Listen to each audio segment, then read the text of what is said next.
I'm Eugene Sepulveda, the CEO and co-founder of Culturati. Thank you for being here to all the participants. Culturati, in case you're not already familiar with us, is a community of mostly CEOs, CHROs, other executives, board members, investors, quite a few scholars, and some venture capitalists.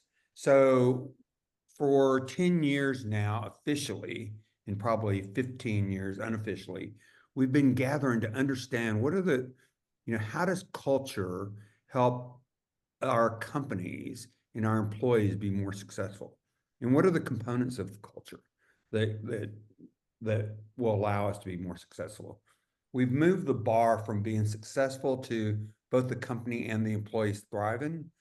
And the other thing that's kind of converged is I almost can't differentiate between leadership and culture anymore. Just as leadership is all about communication, I think leadership is all about culture as well. And we regularly say that Culturati is changing the world together, and especially given the Edelman Trust Barometer that shows that Americans, the only institution that they trust at all is companies, and that bar kind of low, how much they trust us. But during the pandemic, we saw that people really looked to the CEOs and to the companies for the reliability of information. And we think that together, we can make societal changes as well as familial changes through our employees. A new tagline that I really like is you can't be unhappy at work and be happy in life. And we just know that happy employees make productive employees and even more successful companies. So let's get started. What are we here to talk about? If you were in on the preamble, Professor Scott Galloway writes a really incredible column every week called No Mercy, No Malice. And about 3 months ago, he asked his good friend Greg Shove to guest write a column. It immediately resonated with me because what it talked about AI is good for, what it hasn't been so good for, but really AI is a thought leader. And Greg will get into a lot of those examples today. I've asked Shakil Rashid, our co-chair of Culturati AI, to be the moderator of this session. Shakil, in addition to be a dear friend and a fellow advisor and investor at Capital Factory, has been writing and invested in AI startups since 2014. He's been in the software business for over 20 years and at the forefront of kind of all emerging technologies from client server to web to cloud to the Internet of Things. He's gained valuable experience in an array of industries, including finance, telecom, service providers, pharmaceuticals, consumer goods, advertising, retail, oil and gas. He has been my go-to guy in lots of technology questions for many years. We're just really, really thrilled to have him as a significant member of Culturati. Shakil, I'll let you introduce Greg, and Greg and Shakil, thank you so much for agreeing to participate today. Thank you, Eugene. That was really wonderful. You didn't have to go through all of those. Basically, I am here to help Greg talk about all the great things that he's doing on the front with AI. And if you look at Greg's website, Eugene already mentioned about Scott Galloway, so I won't go into that, but I'm a big fan of Scott Galloway myself, have been since a long time, since before he became even very well known through the circuit and everything else. And with Greg, once I heard that podcast with Scott Galloway, I went to the website and I saw he has one of the coolest intros of himself that I've seen about people. And I'm hoping this is not because of AI, but by his own creativity. And he writes that he worked for the hottest company when it was not so hot, which is Apple, and the not so hot company, which was really hot at that time, AOL. Before it happened. And I thought that was really fabulous and to go from there. right? And now, from what I see Greg doing, he is running a school for AI, online school for AI. He's running a venture studio with AI startups, and he's advising several executives, C-level, board level executives on AI and the implications to that.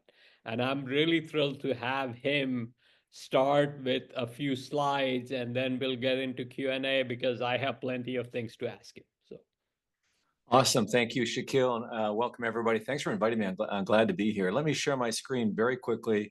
I do talk fast, and we'll get to a conversation real quick. So first of all, why I got interested in AI? Pretty simple. I'm 63 and I type with 2 fingers. And so that should be encouraging to everyone else. If I can figure this out, you guys can too. But I got interested because someone sent me this chart, and the chart says that as we age, our vocabulary sort of continues to rise, eventually plateaus and declines a bit, but our fluid abilities, our processing speeds, they really do begin to decline at the age of 50 and in the 60s, which is where I'm at. So when I first got my hands on AI, ChatGPT specifically, and I put these and that together with these data points, I'm like, okay, this is going to be testosterone for my brain. This is going to be the way that I continue to be able to work, which I want to be able to continue to work for the next 10 years in Silicon Valley, the most agiest place probably in the world in terms of work. This would be the way I would do it. I would use AI as a partner, as a cognitive partner, as a thought partner. I got hooked on AI though in a different moment. This is the moment I got hooked on AI, and this was July of last year. So I got interested in AI on February 1st. It was the day that ChatGPT Plus was launched worldwide. I got hooked on AI, meaning I really can't live without it. And it was this board meeting. I was preparing for a board meeting for Section. It's an online school that I run, that Scott Galloway actually founded and is backed by General Catalyst. So pretty traditional venture-backed, swing for the fence kind of business, if you will, online education. I was pivoting the business to AI. I had decided to no longer be a business school and to turn Section into an AI school for the age of AI for business people. So we don't teach technology classes. I had come off a 1.5 years of declining revenue, increasing losses, and I had laid off 100 people in the previous 12 months. It had been very tough. Like others that benefited from the pandemic, we really suffered from the end of the pandemic, quite frankly, in terms of our business. Although everybody else, of course, we were all better off for the end of the pandemic, but it was not good for business for Section. This board meeting was going to be tough. And as you know, if you're on a board or if you run a startup or work in a small company, boards eventually run out of patience. And my board is no joke. I've got, Larry Bond's a world-class investor. Paul Sagan is currently on the board of Moderna and VMware. Jeff Bukes used to be the CEO of Time Warner. He sold it to AT&T. Scott Galloway, we already talked about him. He's not short of opinions. And Catherine Dillon is a world-class media executive. So this is probably one of the best boards, the best board I've ever had. And I've launched 7 companies over the last 30 years. I had a secret superpower, which they did not know about at that time. I had asked AI, ChatGPT, to role play with me, and I asked AI to be a board member. And I asked AI to adopt different kinds of personas to basically represent different types of board members. An impatient venture capitalist, probably one that doesn't even want to be at the board meeting and rather be golfing and wants accelerated growth. A more conservative board member looking to conserve capital, conserve runway, and find value, on a longer time horizon. Perhaps, pretend to be a CFO and really critique the plan.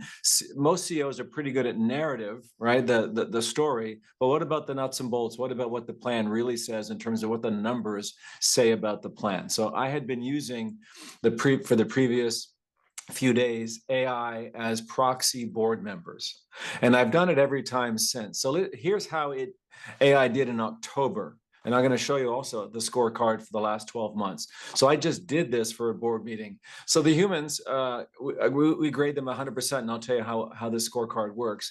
Claude is still my preferred. Anthropic's AI model called Claude is my preferred AI for things like thought partnership. I find the sort of intuition almost and the language of Claude to be very strong, particularly for business. thought partnership. So that's my go-to. Copilot, though, very strong, close to it, which is really ChatGPT. For some reason, Copilot is a little better than ChatGPT 4.0. We're not using ChatGPT 1.0, the reasoning model, yet for this work. And I'll explain why. And the reason is you can't upload PDFs currently. And then Gemini, a long way back. And here's how we run the scorecard. So I'm clear. We don't record the board meeting with an AI note taker. Just that's for sort of legal and governance reasons. What we do is I have my chief of staff obviously join the board meeting and make faithful notes in terms of everything that the humans say. The AI gets the same board deck as the humans. So before the board meeting, we send the board deck to AI, these different AIs, and we ask the AI to play the role of the board member, adopt these different personas. We then have the board meeting with the humans, make note of everything the humans said, and then we compare. So the comparison and the scores are based on, did the AI already tell us this? What's interesting about October is you can see the AI actually dipped a bit in terms of performance, which is interesting. Either the humans got better, this last quarter, or maybe AI, changes to these AI models, or maybe even changes to our prompts cause their performance to dip. But if you look at the last year, Claude has been an outstanding board member. And do I intend to replace my board, my human board? No.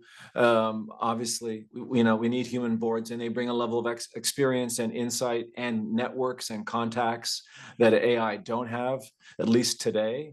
But if certainly as a first-time CEO or executive, and even for me, at my age and having done 7 startups, I still get value from this. I'm well prepared.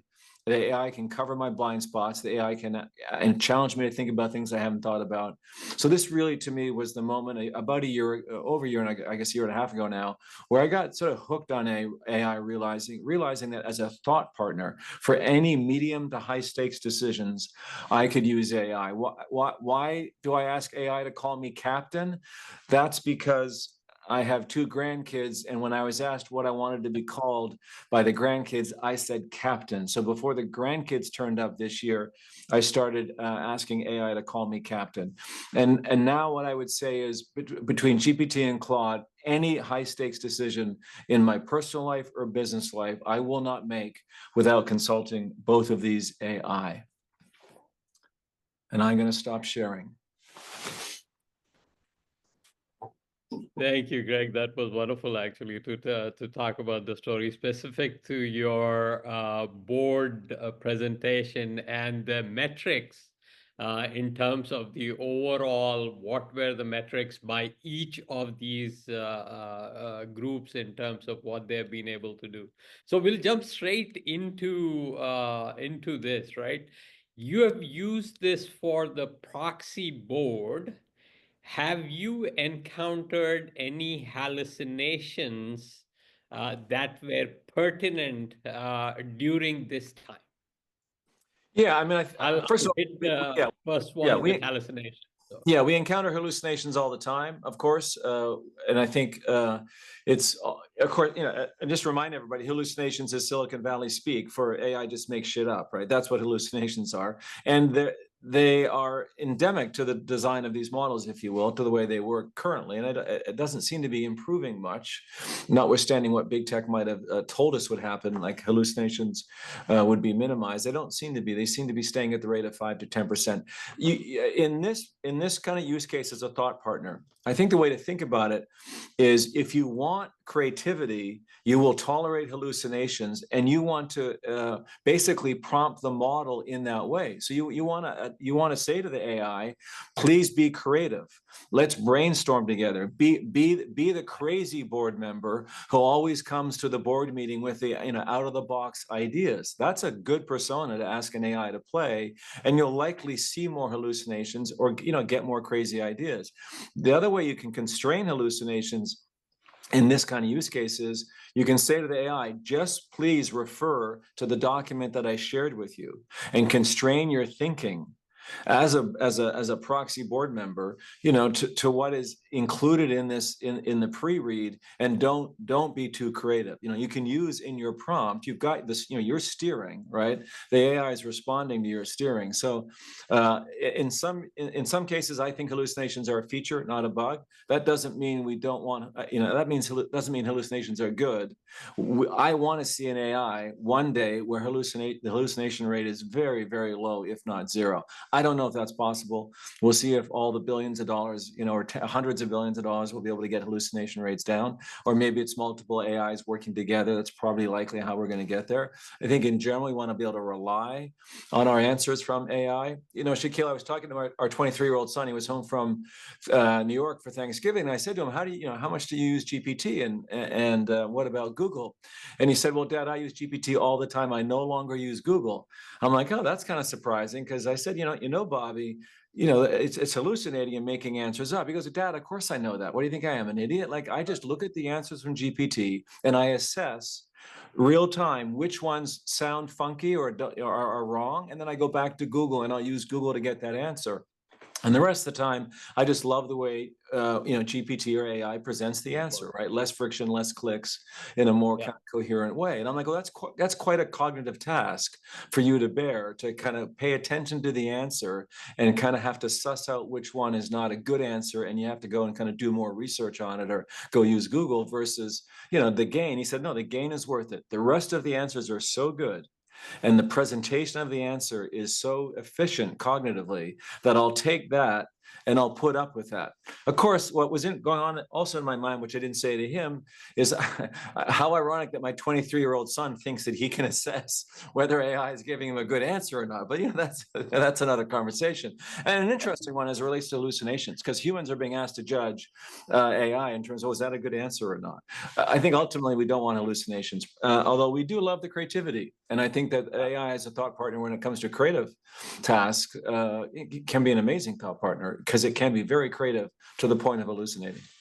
And that, I think this is the best part of what you said, is that the hallucinations may actually be helpful at times within this space, within the thought planning and everything else. At this stage, since you're mainly brainstorming with the AI partner. So That's right. That's right. partner. And if it goes off a little bit, it's actually pretty good in terms of being able to handle that. Yeah, and or Shaquille, give it some feedback. Like, you can absolutely push back today and say, hey, those two ideas were good, and that last idea was crazy. Why'd you even mention that, or whatever, right? And just sort of have a conversation like you would with your intern, or like you would with your any other thought coach partner or a partner. So. Yeah, and AI can respond to that. Excellent. So this is where we get into, you mentioned specifically that you are able to converse with it. What is the method for prompt engineering that got you started on this AI as a thought partner, right? Because this is basically prompt engineering 101. Yeah, right? It is. So I want to get your ideas on that.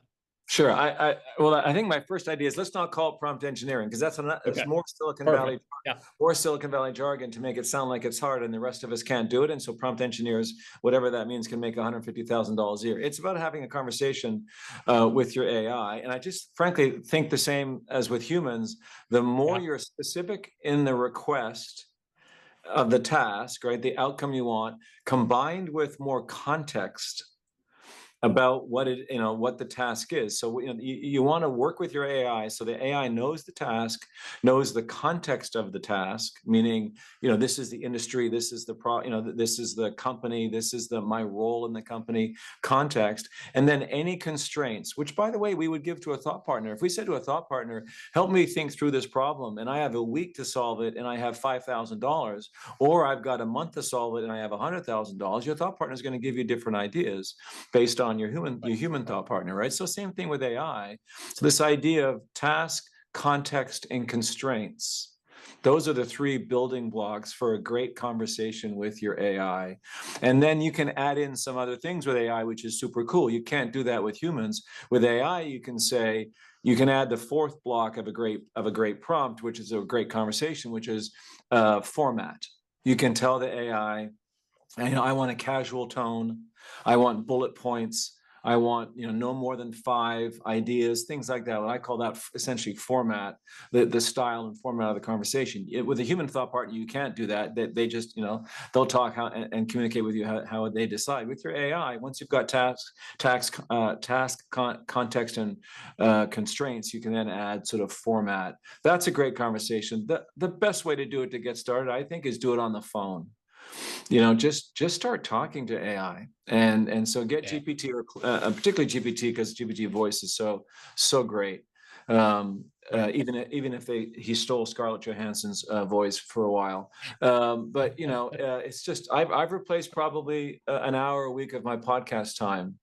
I've now shifted to AI conversations. And that's just driving, walking. You get to steer. A podcast is linear. And you're listening to smart people, presumably, or some of them are. With AI, you can steer the conversation, and it's sort of be in control of how you spend that hour. So I love using AI voice. Excellent.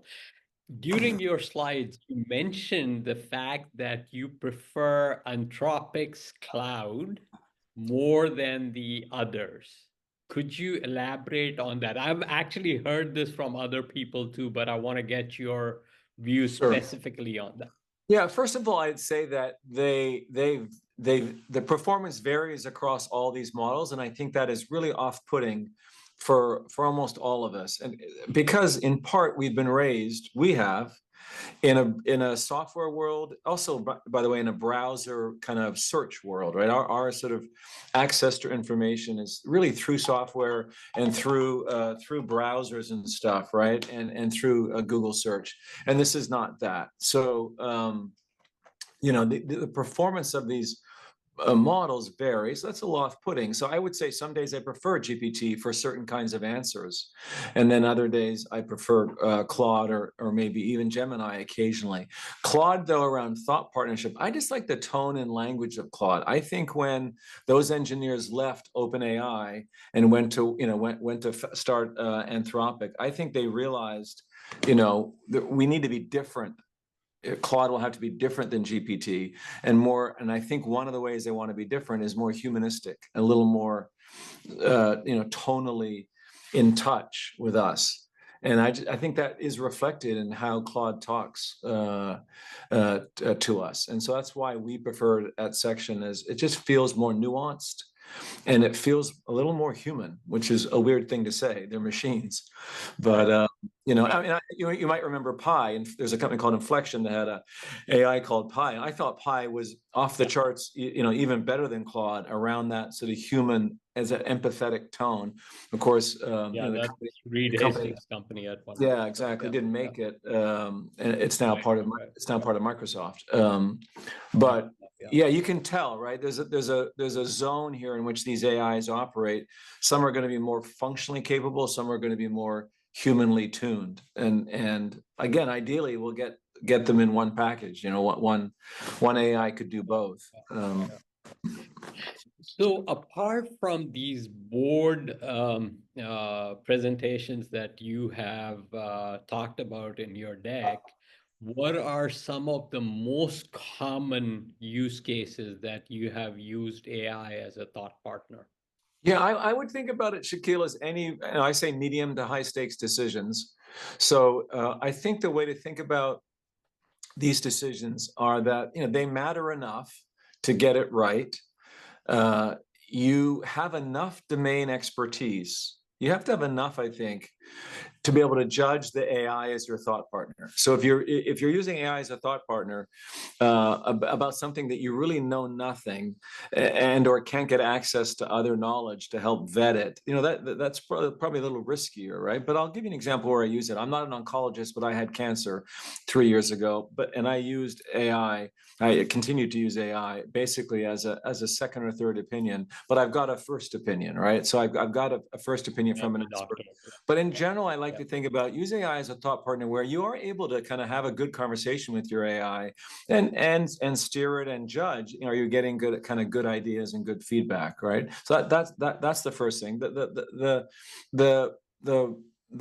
sort of scenario is going to be where which is true of all of us. We have bias. We have ways we make decisions. We have our default kind of mental models, right? We have our default Absolutely. decision-making styles or decision-making models, whether we articulate them or not. We do.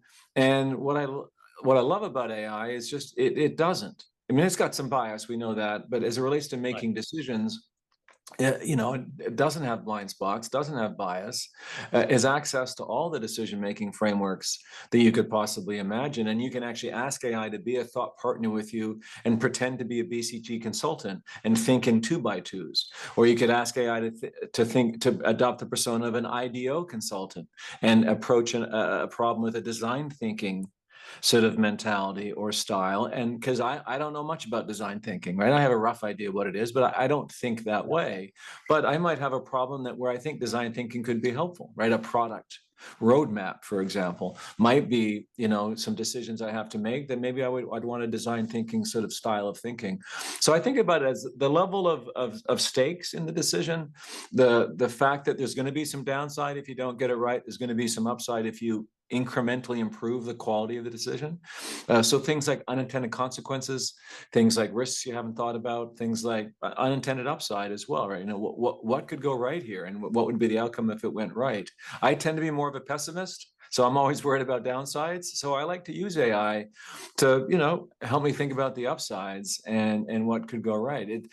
I think about it as we have cognitive muscles, and AI can complement those cognitive muscles, with ones that we don't have, because we don't have them all, right? Or very few of us have all the muscles cognitively or creatively even.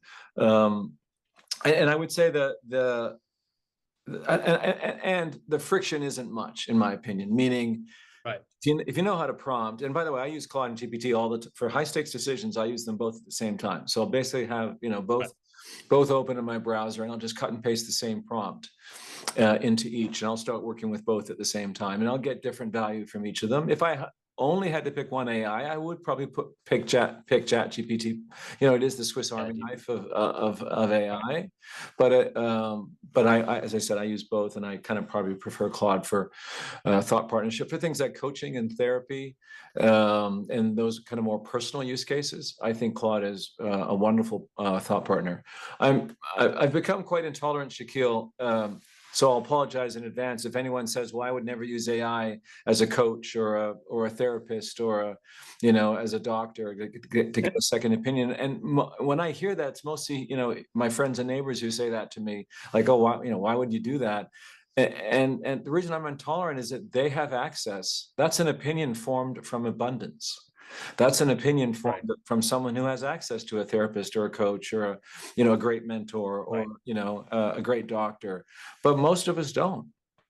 And I don't want my kids dating virtual bots or whatever. I don't want my kids falling in love with a bot. But at the same time, if my kids need a therapist or need a coach and they can't afford one, then there are moments where an AI can help. I think you made a really excellent point where you have to have a little bit of at least knowledge enough to discern between what the AI is giving you as advice or what the AI is coming back to you with, and be able to decide between, is this the right direction am I going with, right? That's right. That's right. Yeah. Again, there are a lot of cases where recently there has been a case on character.ai by a kid who was basically prompted by AI to go kill the parents, right? So those are things that we want to stay away from. This is more about a thought partnership and being able to discern that this is not about getting rid of anybody outside of that, right? Yeah, that's right. And That's right. we still rely on other experts as we move forward with these things. Yeah, I made a quick note. Yeah, good. No, well, I was going to say, when I did this the first time with the board, you can imagine their reaction. They're like, "Oh, like nervous laughter. Oh, ha, ha, ha. You had AI play like a board member." And I'm like, "Yeah." And by the way, I said to the board, and now I send them the prompts. I say to the board, Right. you should ask your AI to play the CEO.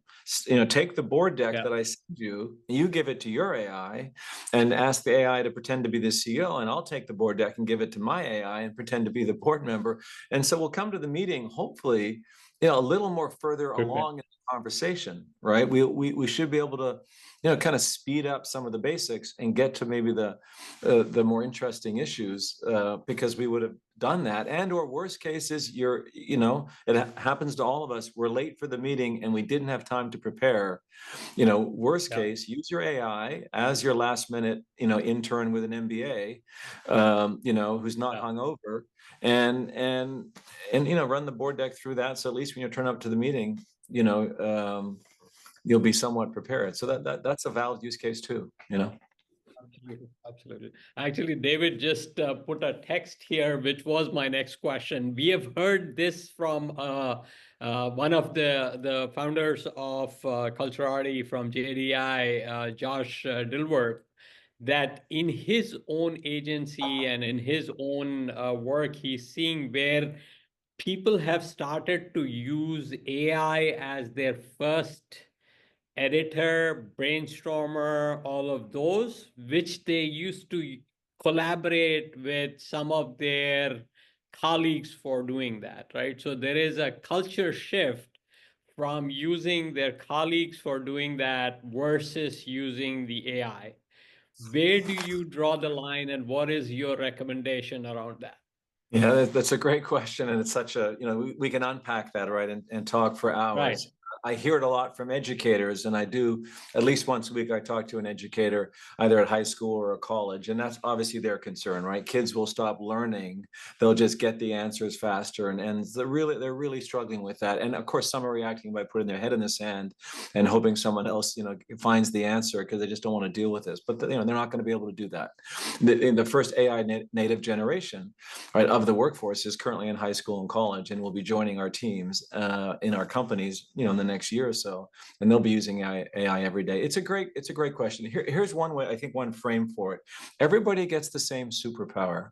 So my experience of this in the companies that I work with, including my own, is that the smart people realize that if they're going to do good, great, differentiated work, they're going to have to bring their effort and magic and their cognitive abilities and their creativity, because everybody got the same superpower. So if no one's adding any human value to the work, we're all going to be working in a sea of sameness, right? Every marketing plan will look the same, every go-to-market plan, every product roadmap, because you can get a decent V1, right? If you know how to prompt and have these great conversations, and if you feed the right information into the AI, which is obviously uploading or sharing documents and data, you're going to get a good V1. But so will the colleague next to you. So a few things. Well, how I think about it is, first of all, I do want the team using AI. I do think that almost every conversation or decision can be improved in some way by using AI. So I have to start, it has to start with me. And I think the biggest issue is the behavior change. Remembering we all need triggers for behavior changes. My trigger is I have a Post-it note on my monitor, and it says, ask AI. Because I often find myself, halfway through a task, a significant task, like, working on the annual plan for next year, and I haven't yet started working with my AI on it. So I have to remind myself. To remind your team, it's a simple question, Shaquille. It works really well. All you ask your team every time they come to have a conversation with you about something is, what does AI think? You do that for a few weeks, you are signaling a few things. One is it's normal and okay to be using AI. It's not cheating. It's not cutting corners, right? And that you expect that they will get some value from it. You kind of normalize that behavior. And then I do think you will find the bottom performing part of your team probably think AI is great because they can just have it do their work. But they're the bottom performing part of your team anyway. The middle to upper levels of the team, if you think about any typical team, I think they're going to realize it's an assist, it's not a replacement, and that they will as I said, need to bring, their judgment. But listen, it's a great question, and I don't think we know. I mean, I think, Shaquille, I hate to say this, but it's what I believe in, what I've been saying for the last 2 years. This is a giant human experiment.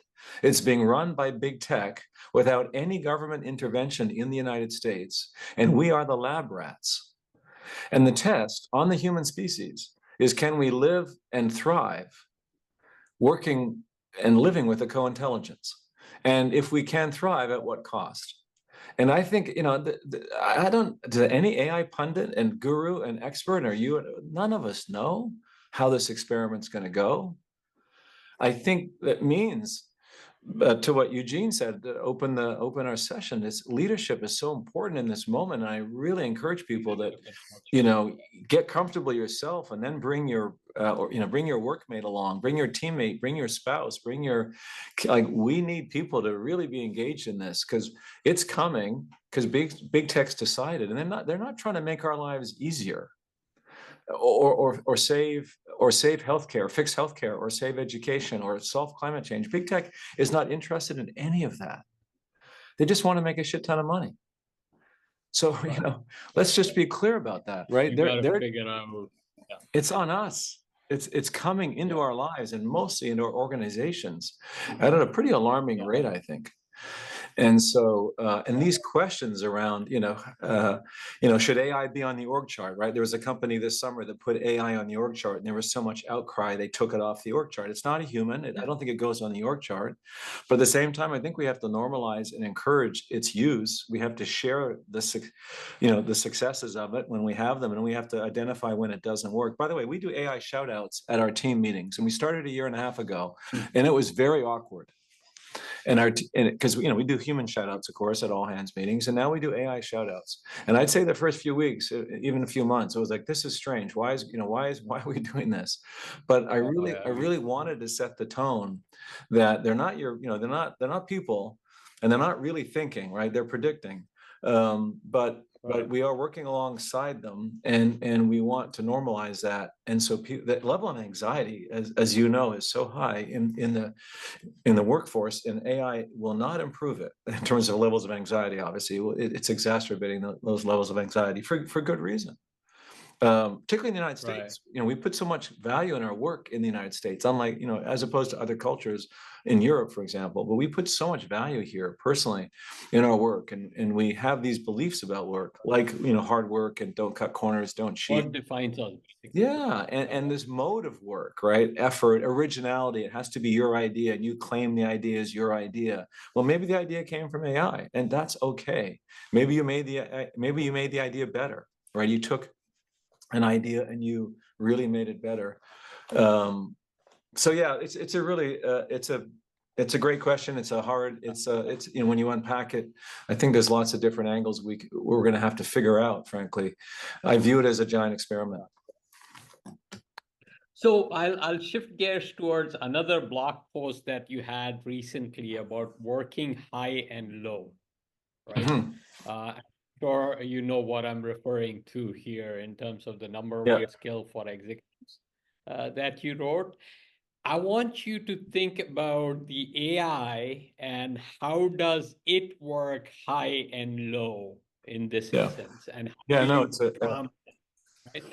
Yeah, love it. Yeah, so as you suggested, I love high-low executives or anyone. I think that's, for me, the number one skill I interview for and hire for. Low means I can roll my sleeves up and get shit done, and high means I can think in a 12 to 24 month, something like that, time horizon. And I want executives, anyone really, any operator, to be able to move between those two altitudes seamlessly at all times during the day.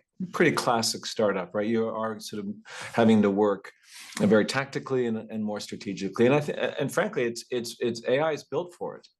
So when we interview now for candidates for jobs, we were looking for that high-low, and we asked them for examples of where they've outsourced both types of jobs to AI. Low, sure, absolutely, right? The drudge work, the things you don't want to do, the repetitive tasks, the cognitive tasks that don't have a huge tax, but when you add them up over time, in aggregate, there's a bigger tax, right? That's the repetitive work.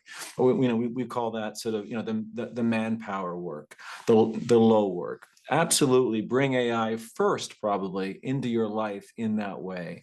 And then the high work, the strategic work, we call that the brain power work.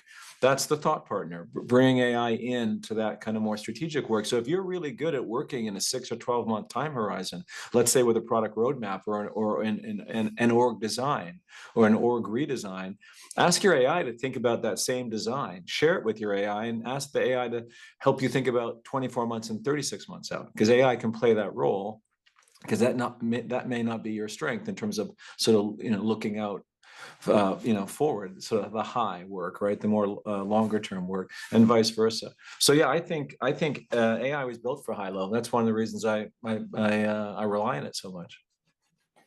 Excellent, excellent. We will wait for some Q&A from the audience, but I have one more while we do that.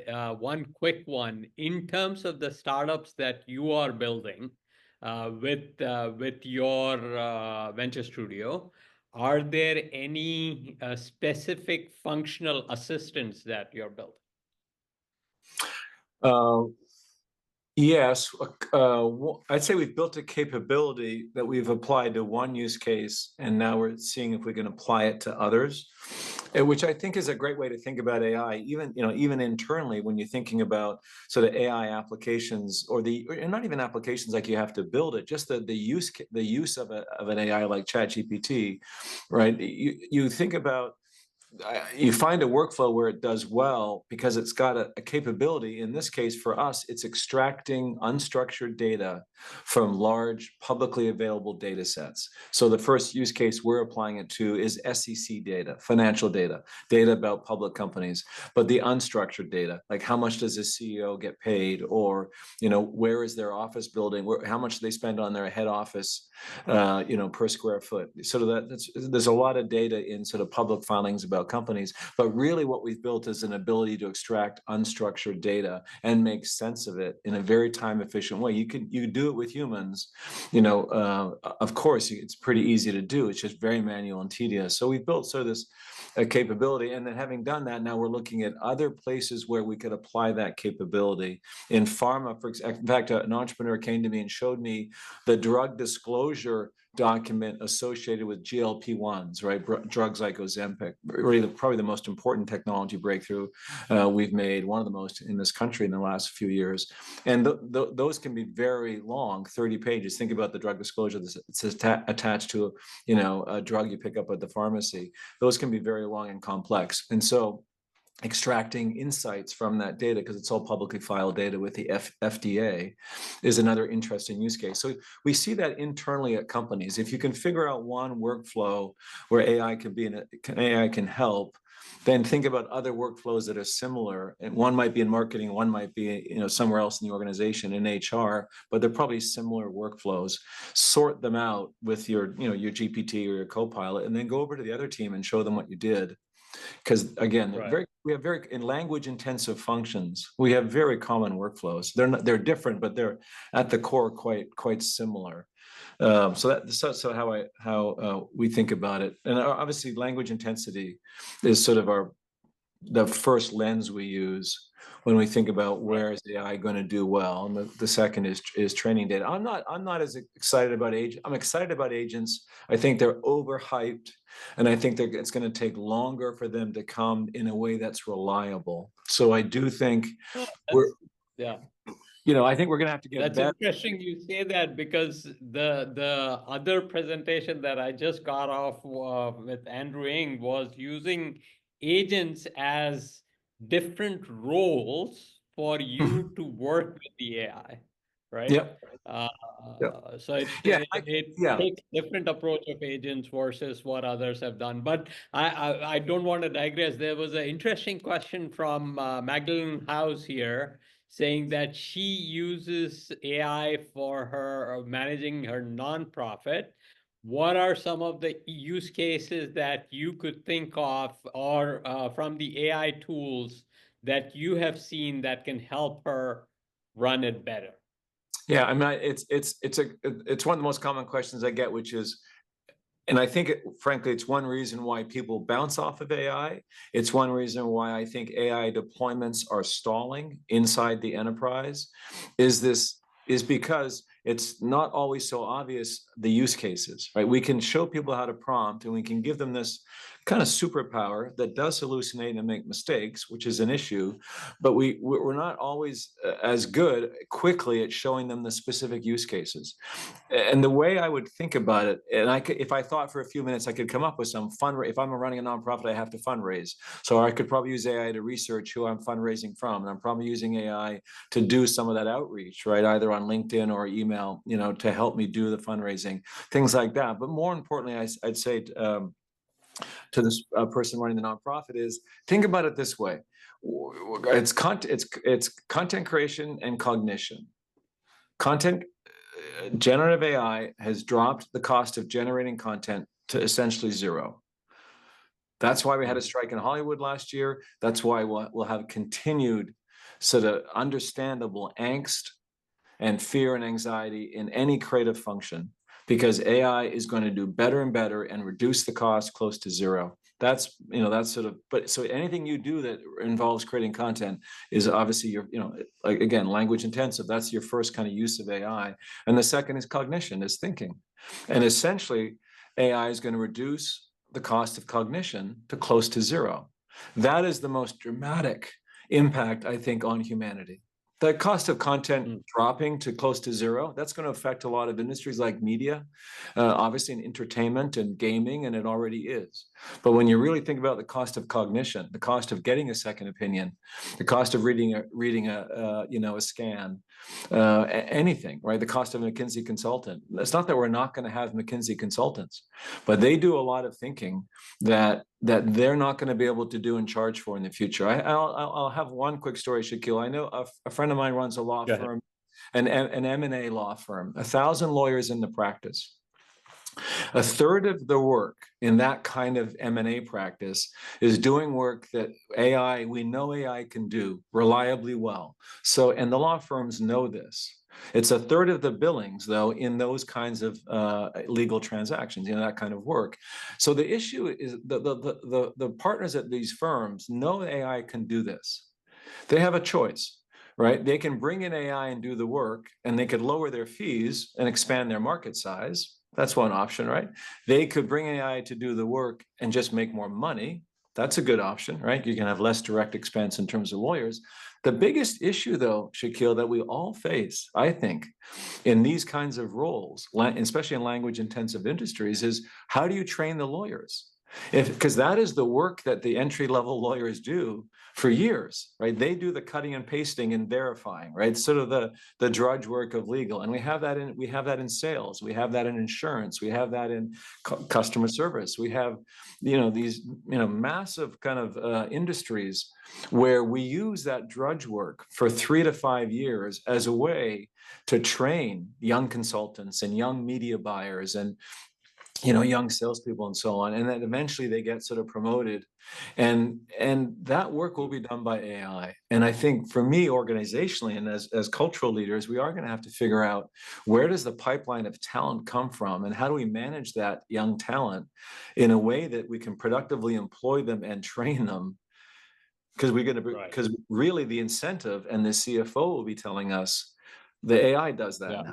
Right? Like that's going to be better for the business, right? So that to me is a really interesting. I'd be curious what the audience thinks. That's a good segue to another question somebody asked here, in terms of what do you see as the effect on jobs within this market, basically because of AI. And I totally agree with you from the point of view, and even Benedict Evans, who's another big author, uses this, that AI has basically given us thousands of interns without major cost. That's right. Yeah. So first of all, I'm going to preface what I'm about to say with what I said earlier, which is none of us know, and we're all guessing, and we're going to find out, which is a little terrifying at times, understandably. I would say two ends of the continuum is how I think about it. Customer service. Why are CFOs and CEOs saying, put AI into customer service as fast as possible? They don't care about customer service, quite frankly. And those are jobs that have already been outsourced. And so the idea of shrinking those human workforces even more and replacing with AI, and maybe even improving the customer experience in terms of the AI being able to do it well, because there is so much training data. It's going to go there first. It already is at a massive scale, right? The other end, I think about software engineers. AI makes software engineers, makes coding, makes software engineers much more productive. And I think by now, and there's always some hiccups, but by now I think pretty much every software engineer I talk to says, yeah, my life is much easier, coding with a co-pilot, coding with AI assistants. But does that mean job loss for software engineers? I don't think so. I don't think so. I don't think any CEO ever said, my roadmap is ahead of schedule. As you know, you've been a tech investor and board member. Every company is behind on their roadmap. They need more software. They want more technology, right? And so I think if AI makes software engineers more productive, I don't think engineers get laid off. I think that level one engineer, I am hearing from people at Meta and the larger big tech firms that kind of level one engineer, that position is going away very quickly. That people can actually come in at a level two out of school with AI. So again, that's this interesting phenomenon. We're skipping levels now using AI, but again, that's because those jobs, I don't think we're going to see big layoffs in engineering teams. We might see some. I think that I think about it a couple of different ways. Just when we zoom out, if your company is growing, you're not laying off people likely. You're making people more productive I'm talking about the short term, the next 2 to 3, 4 years. If your company is mature or growth has slowed or you're in decline, you are going to bring AI in as fast as you can, and you are going to try to remove people. So that's one way I think about it, just kind of the CFO Wall Street kind of reality. The other way I think about it is as a leader, I think the exciting thing for me is that the middle of your team will likely change. Meaning, I think your superstars likely stay as your superstars, and they learn to be even better and more productive with AI. That's my guess. Maybe some don't, but I'd say in general, superstars are smart, they're ambitious, and they're going to figure out and use AI. The bottom of the team is the bottom of the team. I think that part of your team disappears. I think in language intensive functions, I think your bottom 20% of your team really struggles in an AI first world because they'll be at the bottom. What's interesting to me about the middle is that I think people who are the middle could become superstars. I think there's a lot of potential in our organizations, in our teams. And if we can help them harness AI and show them how to use it, I think we might look in a year and go, oh, wow, there's 2 new superstars in my team, or this person jumped, 2 or 3 levels of kind of output or work. And I think that's amazing. I'll say one more thing. There's so much in work in life that is like essentially stay in your box. Think of all these expressions we use. Stay in your lane. That's above your pay grade. You're punching above your weight class. Just think of all these expressions. They're shorthands for saying things like just do this and don't do that, right? Like stay in your box. The thing I love about AI, I'm probably most excited about from a human potential perspective, is it can break that. I've seen people at Section and the companies I work with, become good enough at financial analysis, good enough at data analysis, that they don't have to go and wait for the data guy to get the data, right? They don't have to go to the CFO and get it's just really empowering, especially when you see young people who are in more creative or, kind of roles where you wouldn't expect them to have this capability, and they're kind of relying on others for that kind of work. They can break out of their lane a little bit and really flex their, potential or capabilities. I think that's amazing, and I want that for the for everyone. Certainly, because we are running short on time. There's a very interesting question from David Hewins about co-chair. He's a co-chair of Columbia University International Coaching Conference, and he's looking for, are there any ethical standards of use for individuals and companies that are becoming a standard for this high impact coaching using AI? Well, that's a great question. I should ask my wife. She's an executive coach and she uses AI all the time to improve, the level of support she provides her clients. I don't know if there are any standards, and I think, and we'll probably need them. When you think about, because the lazy people, the unambitious or the unethical, could certainly just turn on AI and have AI do the work and pretend it was you, right? Kind of thing. That's the worst case, right? A bunch of bad advice being generated by AI and being sold at $200 an hour by the coach or whatever it is, right? Same in law, same in all the cognition professions, right? So we'll probably need some standards. I don't know of any yet, but it's a great question. The ethical people, of course, won't do that. They'll improve, hopefully, the quality of their service in these cognition kind of roles to their clients. That's certainly my hope. Excellent, excellent. No, this was really wonderful. I'm gonna see if there's any more questions. I think overall we have covered a lot of ground between your deck, your blog, as well as all the areas. So I'm actually good with where we are at. We have a couple more minutes if you want to add anything more that you forgot before. So Sure, I'll say one I'm last. good with that. I'd say one last thing. We Yeah. have to lead. We have to lead here. We have to lead with our hands on, meaning I do meet a lot of CEOs, and as we know, and you've seen the slides, CEOs are mentioning AI, more than ever in all their, conference calls, analyst calls, investor calls. CEOs can't stop talking about AI, yet they don't have any idea really what it is, and they don't use it themselves. And so I think, we have to, as you all know in Culturati, the community, we have to lead with authenticity. And if we're going to lead with authenticity as it relates to AI, that means we have to get our hands on it ourselves and bring it into our own lives. And maybe you don't see as much application at work, so maybe you do that more at home. But I think we have to begin to appreciate personally what it's like to work with a co-intelligence. Even one that's flawed, as the current version is flawed in terms of these AI models. But they've got so much better, and there's more coming. Yep. And so I want us to lead, by example. Yeah. No, I will close out with one comment. With Culturati, we think in terms of automation, augmentation, and agency when it comes to AI. And this was very particularly focused on augmenting yourself as with the AI to make yourself better in every way, shape, and possible, right? So this was really good in terms of that. Thank you very much, and we look forward to seeing every one of you in the future presentations. And this will be available for recording next week. So, Shaquille, Greg, thank you a million. Yeah. And everyone, thanks for signing in. Yeah. thank you.